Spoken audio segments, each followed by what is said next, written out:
Hello and welcome to this short input on stress and trauma in the context of COVID-19.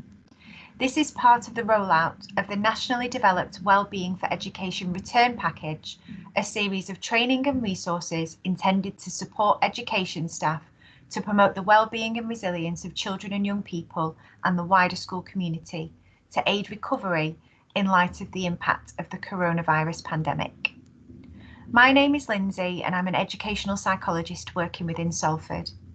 Co-delivering with me today, I have Erica Douglas-Osborne, who is an educational psychologist working within Tameside.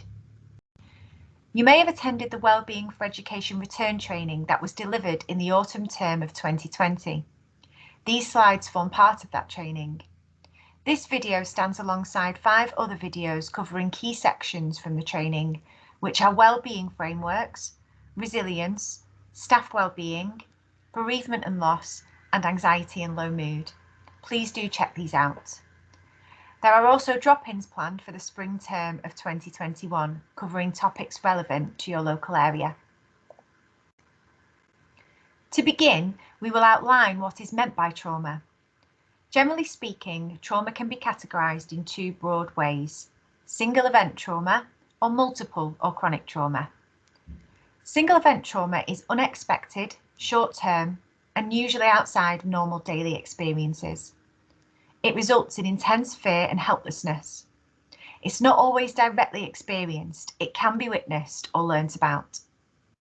Examples may include witnessing a death or witnessing or experiencing a violent attack. When we're thinking about COVID, we can think of a child witnessing a relative who's seriously unwell or dying in traumatic circumstances from COVID-19. So that would be a single event trauma. Multiple or chronic trauma involves prolonged exposure to threat. This can include war or abuse. You may know of children who've been witness to prolonged domestic violence.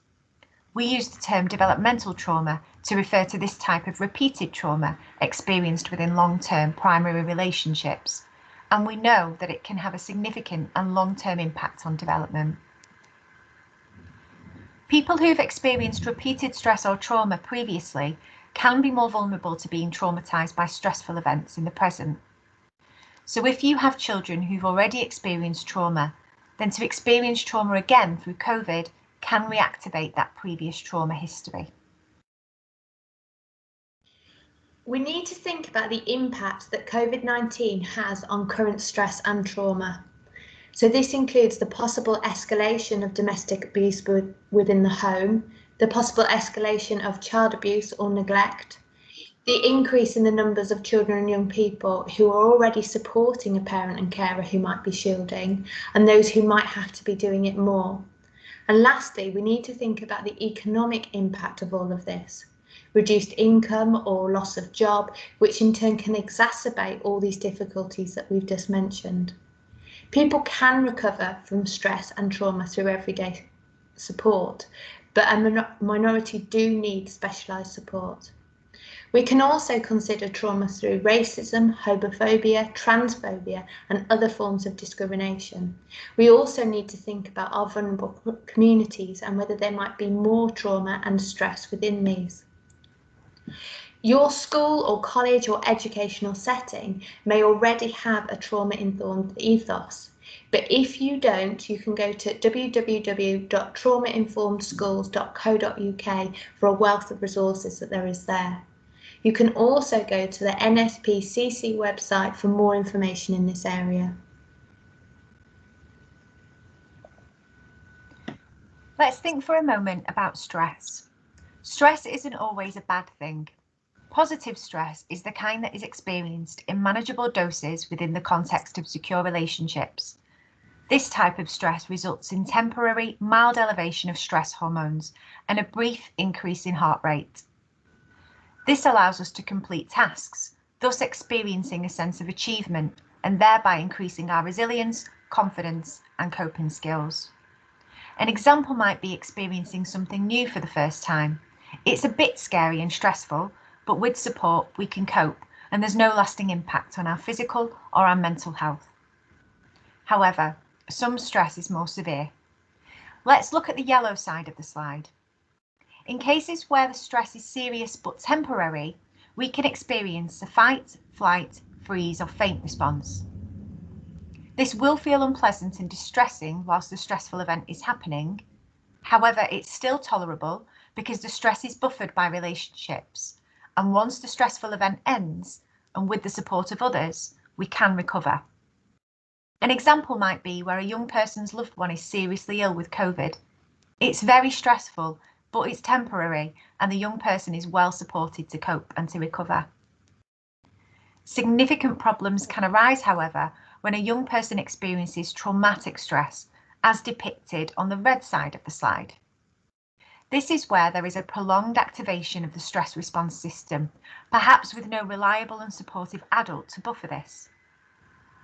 This can lead to significant issues in the brain and body, which can have an impact on mental and physical health.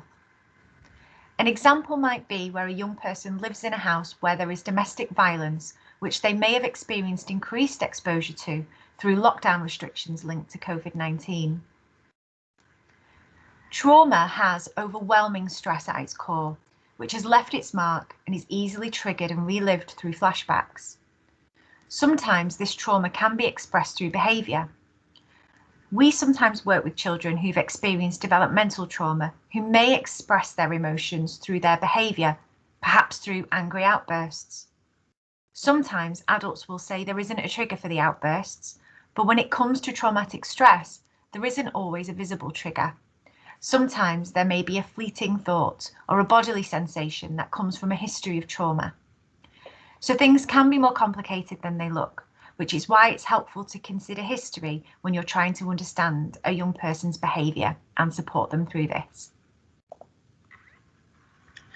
So we know that trauma can impact on numerous different ways, but there are messages of hope, and there are many things that we can do in educational settings to support children and young people. This slide shows the 5 R's, and this is just a really helpful framework for thinking about what practice could look like and what we might need to think about within schools. So the first R here is about building relationships. And this includes identifying a key adult that might be able to check in with a vulnerable child or young person. And we want this to take place on a regular basis. So this might be when they first arrive at school, partway through the school day, or even at the end. When we're thinking about the current climate, that might include checking in online or doing it in a slightly different way. I worked with a child a long time ago who had a really difficult start to life and was going through transition by being removed from the home. One of the things that really worked with this child to help this child feel safe and secure was they started coming into school earlier and spending some quality time with a key person. They actually ended up having breakfast with this key person every morning, and that was just a consistent thing that happened for this child's life when things outside of his life were not so consistent. So in terms of building relationships, it's about how can we support this young person to have time with somebody and to develop that relationship in a way that isn't going to increase workload and make it difficult.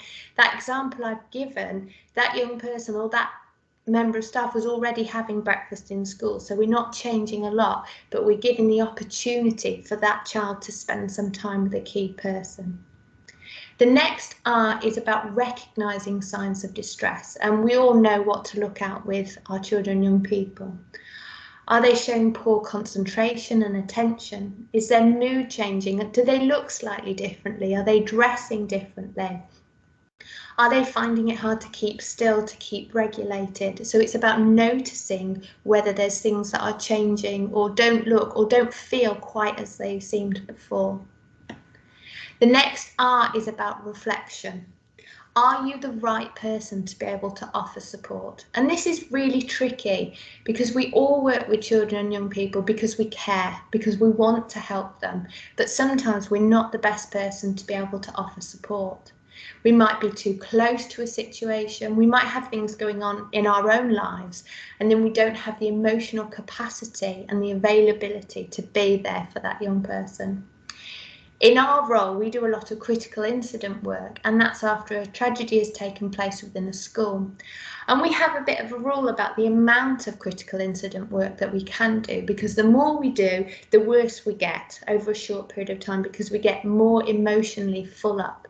So when we're thinking about your role in school, are you emotionally full up, or are you at a place where you're able to offer the right kind of support? And we also need to think about, is that the right kind of support? Are we nurturing? Are we able to hold boundaries? Are we resilient?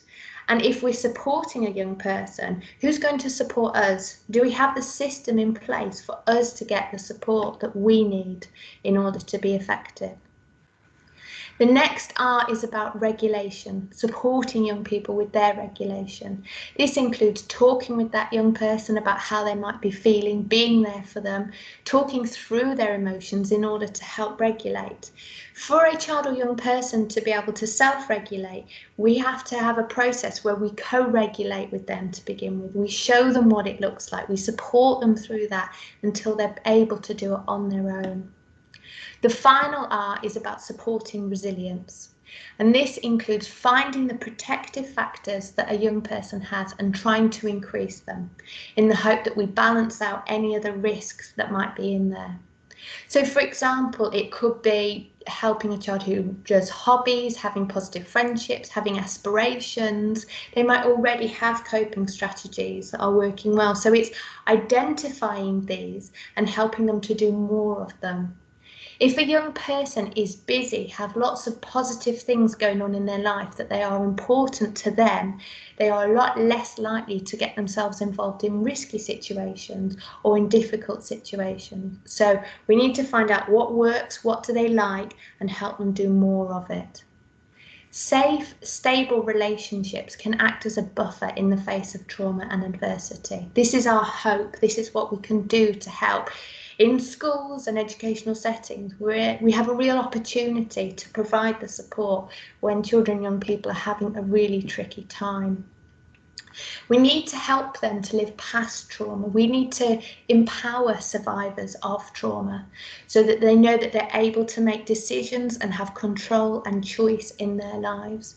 Just because a young person has had a difficult previous relationship that might have been really unhelpful, it doesn't mean all their future relationships are going to be the same. This is when we come in.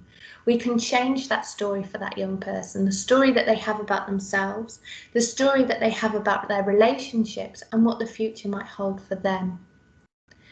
Thank you very much for listening to our input on stress and trauma.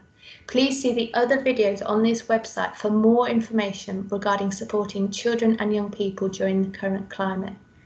Thank you very much.